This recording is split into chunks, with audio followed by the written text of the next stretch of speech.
to beat You were a member of the committee as well. Yeah, I was there, and I was like delighted to beat the government in a vote. It's probably the only vote that we'll ever beat them in this Dáil. But on Peter's motion. Yeah, on Peter's motion. But there is a serious. Well done, Peter. Thank you. There is a serious point to this, right? Which is the Finance Committee was basically writing to Patrick Honan to say we'd like to see it. Effectively, all Peter was doing was saying, can we add a line that says, by the way, we'd really like to see it before the promissory note is paid.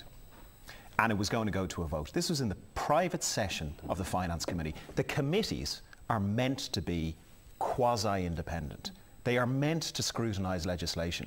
Now, we are dealing with a government that is so freakish in its control that it reached into a private session of the Finance Committee and said, we are going to dictate the wording of the invites that you send out. So whilst there was a bit of fun at the time and there was a bit of Laurel and Hardy going on in terms of people getting locked out and we won the vote, which was great, actually there is a serious point, which is, you know, and some of it references back to Mahon and back to some of the stuff that goes on in the Dáil.